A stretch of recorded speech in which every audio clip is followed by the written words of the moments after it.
श्रीमद् भागवत सप्तम स्कंद। सातवें स्कंद के प्रारंभ में राजा परीक्षित ने शुकदेव जी से बहुत महत्वपूर्ण प्रश्न पूछा है। परीक्षित कहते हैं, आप कहते हैं कि ईश्वर सम है, उनके व्यवहार में समत्व है, वो सबके साथ एक सा व्यवहार करते हैं, उनका ना कोई मित्र है ना कोई शत्रु, वो सभी प्राणियों के प्रिय और सुहृद है। तो फिर उन्होंने इंद्र के लिए दैत्यों का वध क्यों किया? शुकदेव जी कहते हैं, राजन, भगवान सत्य संकल्प है, वो काल के अधीन नहीं है, काल ही उनके अधीन है। ये काल स्वरूप ईश्वर जब सत्व गुण की वृद्धि करते हैं तब सत्व में देवताओं को बल बढ़ाते हैं और तभी वो परमात्मा देव विरोधी रजोगुणी एवं तमोगुणी दैत्यों का संहार करते हैं। वस्तुतः वह सम ही है, भगवान में समत्व भाव ही है, उनमें विषम भाव लेश मात्र भी नहीं है। वास्तव में वहाँ क्रिया में विषमता है, भाव में नहीं। क्रिया में समता हो भी नहीं सकती। परिवार में व्यक्ति का माता पिता पुत्र पत्नी सबके साथ प्रेम भाव हो सकता है, पर वह सबके साथ समान व्यवहार नहीं कर सकता, व्यवहार में भिन्नता रहेगी। भगवान जीवन के सच्चे सुहृद हैं, वो जो भी करते हैं जीवन के कल्याण के लिए करते हैं। भगवान दैत्यों के एवं असुरों के तारने के लिए ही मारते हैं। जैसे माँ अपने बच्चों के शरीर में हुए व्रण को उसके हाथ पैर पकड़कर खुद चीरा लगवाती है, तो उसके पीछे उसकी भावना अपने पुत्र की बीमारी के निराकरण की होती है, ना कि उसे तकलीफ दिलाने की। इसी प्रकार भगवान जब असुरों को दंड देते हैं तो उसके पीछे उनका भावना उनके कल्याण ही रहता है। फिर शुकदेव जी कहते हैं कि राजन, इसी विषय में तुम्हारे दादा युधिष्ठिर ने भी नारद जी से एक प्रश्न पूछा था, जिसका संक्षिप्त वृतांत मैं तुम्हें सुनाता हूँ। युधिष्ठिर ने नारद जी से कहा कि राजसूय यज्ञ के समय जब भगवान श्री कृष्ण शिशुपाल का वध किया था, तो मेरी आंखों के सामने ही शिशुपाल के शरीर में से निकला तेज द्वारिकाधीश में विलीन हो गया और शिशुपाल को मुक्ति मिली। युधिष्ठिर ने नारद जी से प्रश्न किया कि ऐसी सद्गति तो अनन्य भक्तों के लिए भी दुर्लभ है, फिर भगवान से द्वेष करने वाले शिशुपाल को यह गति कैसे मिली? कृपा इसका रहस्य बताइए। नारद जी बोले, राजन, चाहे भक्ति से हो या वैर भाव से हो अथवा भय स्नेह या कामना से हो, भगवान का चिंतन होना चाहिए। सदैव भगवान के स्मरण में रत होना चाहिए। उठते बैठते खाते पीते सोते जागते उन्हीं के ध्यान में मन रमा रहना चाहिए। उपयुक्त माध्यम से शत्रु भाव का माध्यम तो अति प्रबल है, जिससे मनुष्य शत्रुता पालता है, वह व्यक्ति तो 24 घंटे उसके मन मस्तिष्क में रमा रहता है। शिशुपाल शत्रु भाव से ही सही पर श्री कृष्ण चिंतन में सदैव निमग्न रहता था। एक प्रकार से वह भगवान से तदाकार हो गया था। फल स्वरूप उसे भगवान ने सद्गति प्रदान की। जिस चीज का व्यक्ति हमेशा चिंतन करता रहता है, उसके गुणों का प्रभाव उसके चित्त पर अंकित हो जाता है, फल स्वरूप वह उसी से तदाकार हो जाता है। इस संदर्भ में भृंग एवं कीट का दृष्टांत सर्वविदित है। तुलसी जी ने भी इस संदर्भ में बहुत सुंदर बात कही है। गोस्वामी जी कहते हैं, तुलसी अपने राम को रीज भजो या खीज, उल्टो सीधो उगहे खेत पड़े को बीज। स्पष्ट है कि नाम एवं स्वरूप का चिंतन किसी भी भाव से किसी भी रीति से किया जाए, उसका सकारात्मक फल प्राप्त होता है। शिशुपाल और दंतवक्त्र की पूर्व जन्म की कथा। आगे नारद जी ने बताया कि शिशुपाल और दंतवक्त्र दोनों ही विष्णु भगवान के मुख्य पार्षद थे। सनकादि ऋषियों के शाप के कारण उन्हें असुर योनि में जन्म लेना पड़ा। यह शाप 3 जन्मों के लिए था। पहले जन्म में ये दोनों दिति के पुत्र हुए। इनमें बड़े का नाम था हिरण्यकश्यपु और छोटे का नाम था हिरण्याक्ष। भगवान ने वाराह अवतार ग्रहण करके हिरण्याक्ष को मारा। हिरण्यकश्यपु ने अपने विष्णु भक्त पुत्र प्रहलाद को मार डालना चाहता था। प्रहलाद की रक्षा हेतु भगवान ने नृसिंह अवतार लिया और हिरण्यकश्यपु का वध किया। दूसरे जन्म में यही दोनों विश्वामुनि द्वारा केशिनी के गर्भ से पैदा हुआ। उनके नाम थे रावण और कुंभकर्ण। इनका अंतिम जन्म शिशुपाल और दंतवक्त्र के रूप में हुआ था। भक्त प्रहलाद की कथा के बारे में पूछने पर नारद जी ने युधिष्ठिर को बताया कि जब भगवान ने 12 अवतार धारण करके हिरण्यकश्यप का मार डाला तो हिरण्यकश्यप रोष में जल भुन गया और शोक संतप्त हो उठा। वह भगवान से तथा भगवान के प्रिय मनुष्यों एवं देवताओं से द्वेष करने लगा और उसके हृदय में बदला लेने की भावना भड़क उठी। हिरण्यकश्यप ने दैत्यों से कहा कि मेरे शत्रुओं मनुष्यों एवं देवताओं ने मेरे प्यारे भाई को विष्णु से मरवा डाला है, अतः तुम इनके धर्म कर्म में जाकर विध्वंस करो और उन्हें मार डालो। दैत्यराज हिरण्यकश्यप आज्ञा पाकर दैत्य वर्ग ऋषि मुनियों एवं देवताओं को सताने एवं मारने लगा। भाई की मृत्यु से शोक संतप्त अपने भतीजे एवं माता दीति के हिरण्यकश्यप ने समझाया और सांत्वना दी। हिरण्यकश्यप के माध्यम से भागवतकार ने जीवन के सत्य को एवं परमात्मा की अहेतुकी कृपा को उजागर किया है। अपने परिवार के सदस्यों को सांत्वना हेतु देते हुए हिरण्यकश्यप कहता है, भूतानि मम शंवास प्रपायमिव शुव्रते दैवे नैकत्र नीतानाम मुनि नाताम स्व कर्मन् भी। देवी, जैसे प्याऊ पर बहुत से लोग इकट्ठे हो जाते हैं परंतु उनका मिलना जुलना थोड़ी देर के लिए ही होता है, वैसे ही अपनों कर्मों की फेर से देववश जीव भी मिलते हैं और बिछड़ते हैं। अतः मनुष्य के लिए शोक नहीं करना चाहिए। फिर हिरण्यकश्यप ने कहा कि इस विषय में महात्मा लोग एक प्राचीन इतिहास कहा करते हैं। वह इतिहास मरे हुए मनुष्य के संबंधियों के साथ यमराज की बातचीत है। राजा सुयज्ञ की कथा। उशीनर देश में सुयज्ञ नामक एक बड़ा यशस्वी राजा था।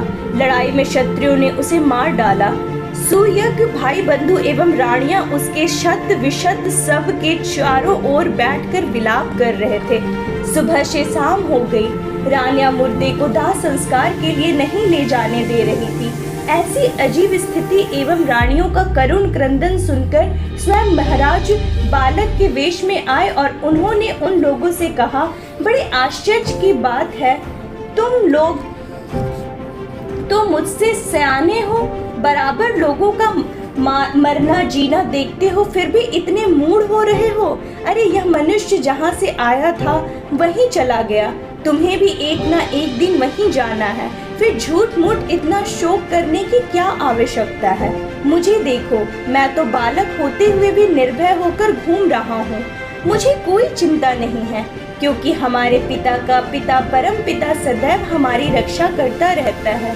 जिसने गर्भ में हमारी रक्षा की थी वही इस जीवन में भी हमारी रक्षा करता है।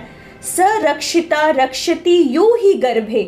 अतएव देवियों, तुम विलाप करना छोड़ो और परमात्मा में भरोसा रख शेष जीवन यात्रा पूरी करो। सभी प्राणियों की मृत्यु अपने पूर्व जन्मों की कर्म वासना के अनुसार समय पर होती है और उसी के अनुसार उनका जन्म भी होता है, परंतु आत्मा अजर अमर है, वह जन्म मृत्यु से परे है। आगे बालक रूप यमराज ने बहुत यथार्थ बात कही।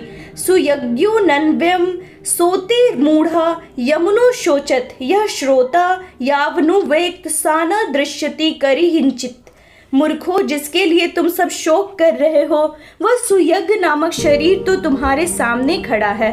तुम लोग इसी को देखते थे। इसमें जो सुनने वाला और बोलने वाला था वह तो कभी किसी को नहीं दिखाई पड़ता था, फिर आज भी नहीं दिखाई दे रहा है तो शोक क्यों। वह आत्मा तो अमर है और शरीर जो नश्वर है वह तुम्हारे सामने पड़ा है। अतः दोनों में से किसी के लिए भी शोक करना व्यर्थ है। ठीक ऐसे ही उपदेश बाली वध के बाद विलाप करती तारा को भगवान श्री राम दिया था। श्री राम कहते हैं, क्षितिजल पावक गगन समीरा पंच रचित अति अधम शरीरा प्रगट सो तनु तव आगहि सेवा जीव नित्य कह लगी तुम रोवा। तारा, यदि तुम बालिका के शरीर के लिए रो रही हो तो वह शरीर तो तुम्हारे सामने ही पड़ा है, और यदि तुम उसमें से निकल गई आत्मा के लिए रो रही हो तो वह तो मरी नहीं, वह तो अमर है। अतः दोनों में से किसी के लिए भी शोक करना उचित नहीं है। इस महान ज्ञान को सुनकर समझकर तारा शोक मुक्त हो गई। जो मनुष्य शरीर की नश्वरता एवं आत्मा की अमरता को भली भांति समझकर तदनुसार ही जीवन जीता है, वह जीवन में सभी शोकों से मुक्त रहता है।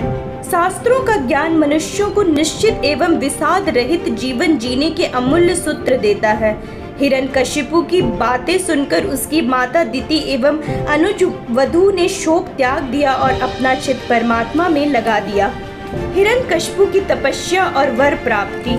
इसके बाद हिरण्यकशिपु ने यह विचार किया कि मैं अजय अमर बन जाऊं, जिससे कोई मेरे सामने खड़ा तक ना हो सके। इसके लिए वह मंदारचली के घाटी में जाकर अत्यंत कठोर तपस्या करने लगा।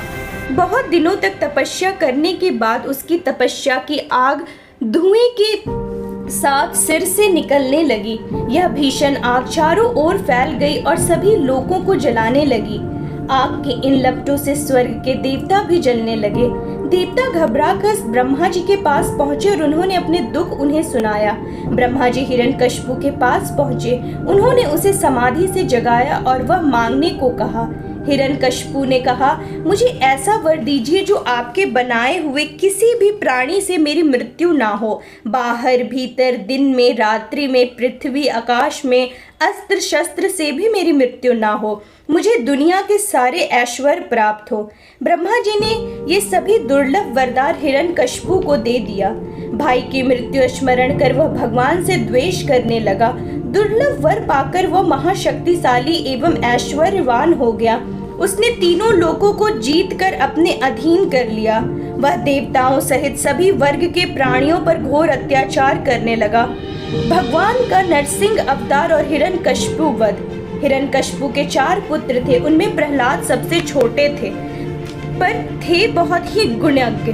हिरण्यकशिपु चाहता था कि उसका छोटा पुत्र प्रहलाद भी उसके ही पद चिन्हों पर चले एवं तीनों लोकों में उसी के अनुसार अत्याचार दुराचार का अपना स्वयं का प्रभुत्व स्थापित करे, परमात्मा की सत्ता को नकारे। इसी उद्देश्य से उन्होंने दैत्य गुरु शुक्राचार्य के पुत्रों षंड अमरकों को प्रहलाद को पढ़ने के लिए नियुक्त किया। प्रहलाद तो परम प्रभु भक्त थे। वो सदैव परमात्मा की भक्ति में ही लीन रहते थे।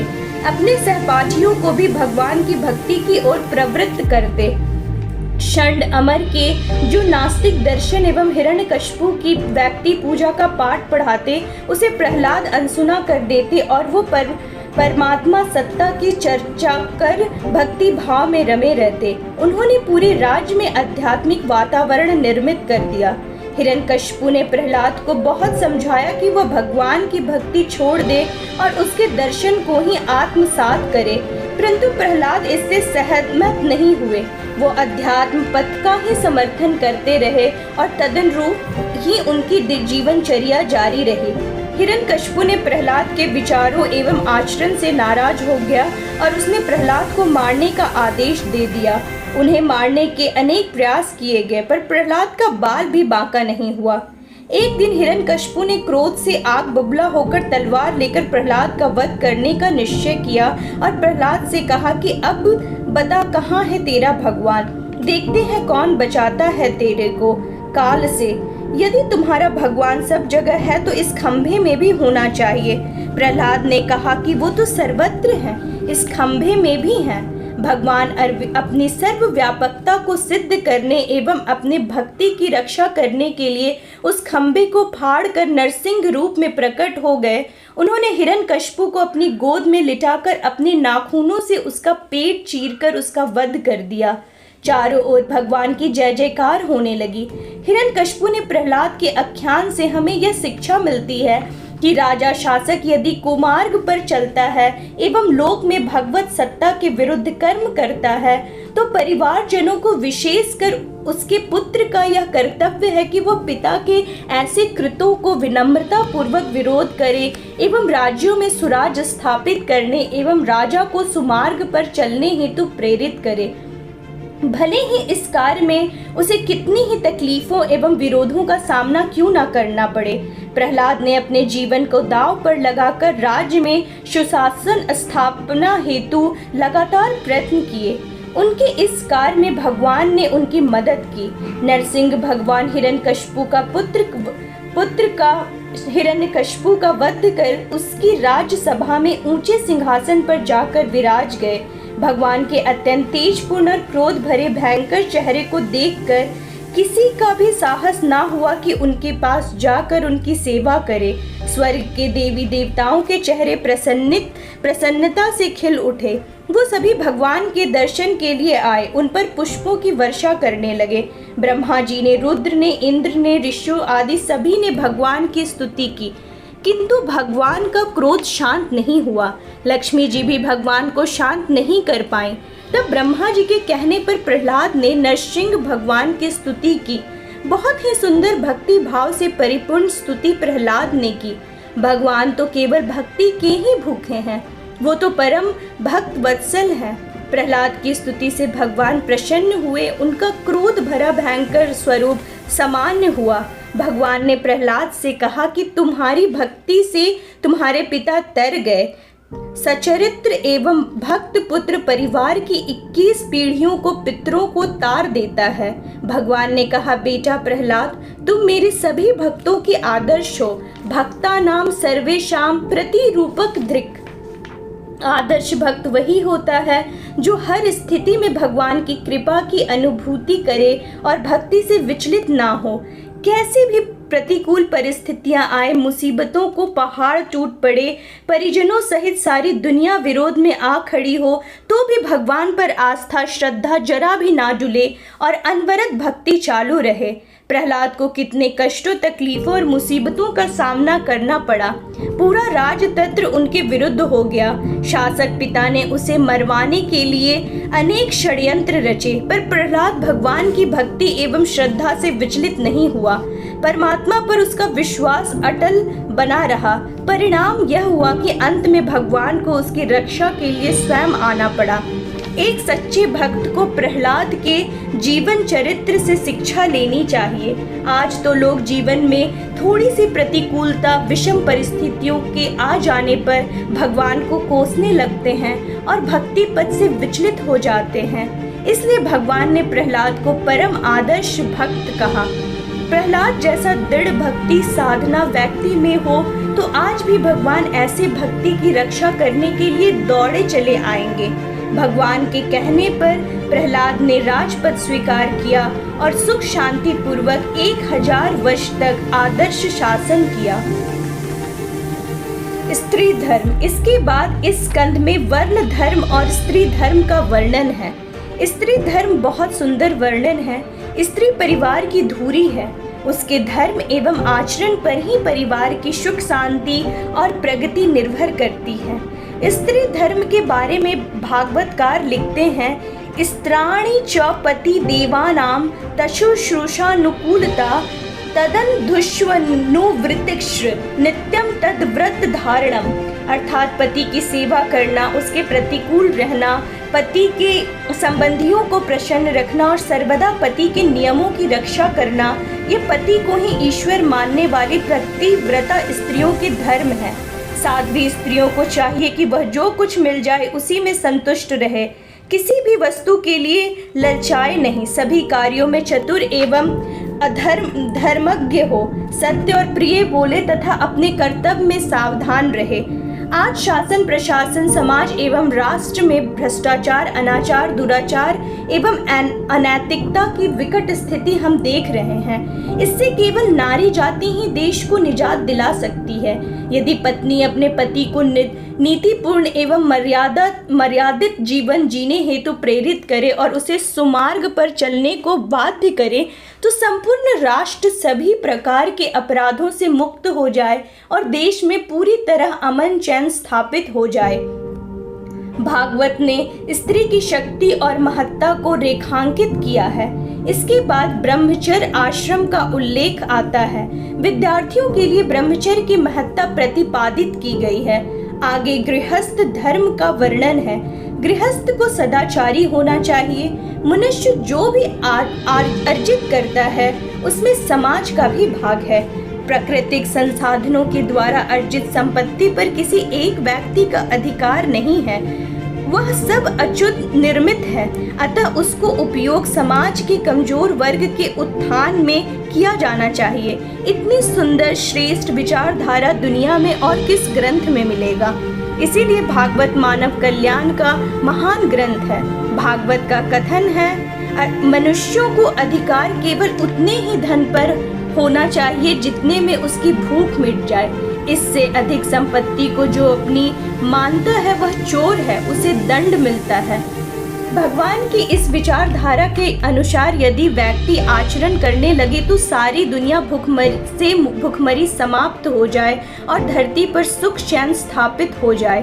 भागवत के इस संदेश को आत्मसात करके धनिक वर्ग को अपने धन का कुछ भाग दरिद्र नारायणों की सेवा में लगाना चाहिए। गृहस्थी को तीर्थ यात्रा करने की भी सलाह भागवत ने दी है।